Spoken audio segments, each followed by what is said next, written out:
Oh no, bro.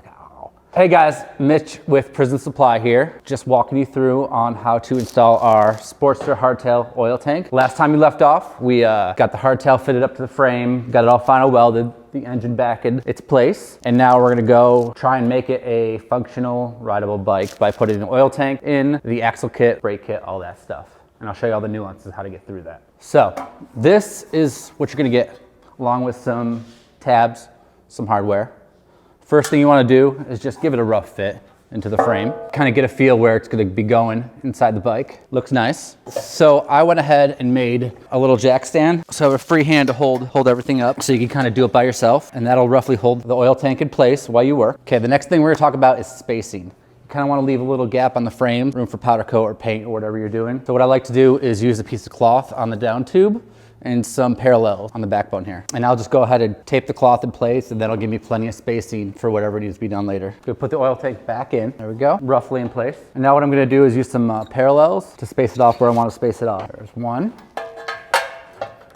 there's another, and there's another. And that'll kind of give us roughly where we want it in the bike. And now everything's up there, snugged, spaced out. Now's the time to get it fit and finished, centered, all that kind of stuff.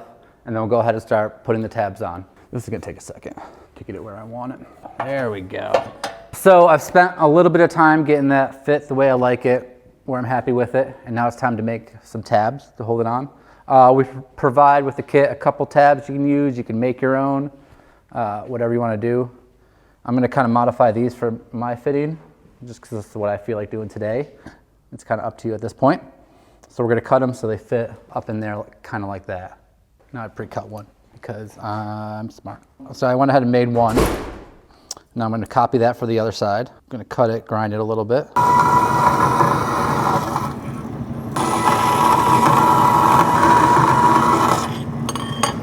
There we go, there's number 2. I'm just getting the burrs off a little bit so it welds nice. So I'll go fit them into the tank and then tack it on. Okay, time for some welding.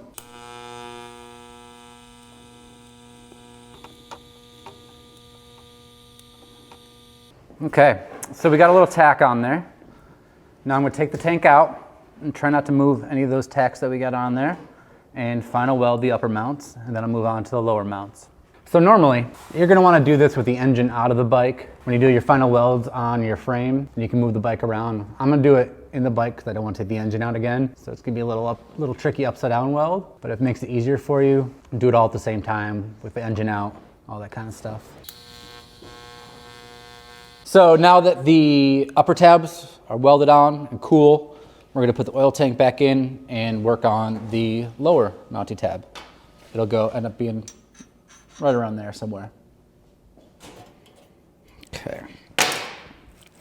My parallel, put that back in there to hold the space up where we want it. Fitting up really good so far.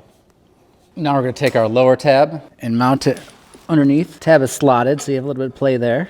What you want is all the way up against the down tube. So that's where I want it now. So I'm gonna go ahead and put a tack on. Okay, so now that that's all tacked up again, we're gonna take the oil tank back out. Careful not to move that tab. And then final weld it, and then oil tank will be all set up.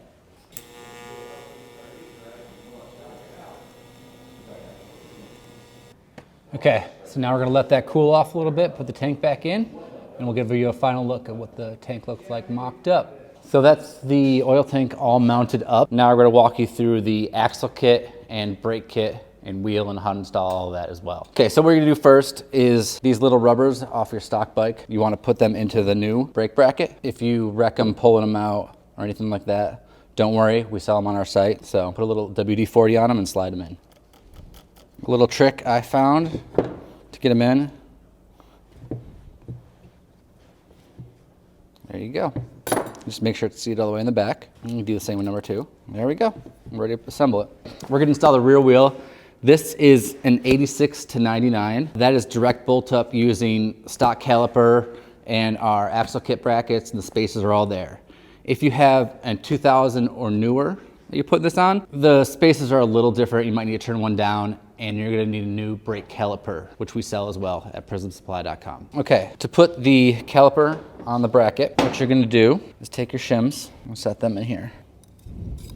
And you're gonna take your pads, kind of get them in as well. It's a little tricky to get right. There's one. And then the other side. There we go. And you're gonna take your caliper, slide it over the top, and then your caliper shims, or your caliper bolts, and thread them on. They're threaded into the front of the caliper. The caliper just floats. Okay, now we put it on the bike. Make sure you have a gap for your rotor. You might need to get a screwdriver in there and pull them apart. There we go, so there's a proper gap for the rotor. So now we're gonna put it on the bike. Slide it in, slide it over the rotor. There we go. Now it's time for the axle. Okay, axle kit. You're gonna start with your axle adjuster spacer, and then the larger spacer in the kit is gonna go behind the axle plate. You're just gonna get them all in together. Through the bike, through the brake bracket, and then out the other side. There we go. And now you're gonna take your other side axle adjuster spacer and get that set in really nice like that. Your washer, your nut. And then once you get the chain all tensioned where it needed to be, you're gonna put your locking pin in. There you go. So now we have a complete roller here, ready to be pushed around your shop. All it needs now is some tins, a seat, some wiring, and you're ready to chop. Good luck.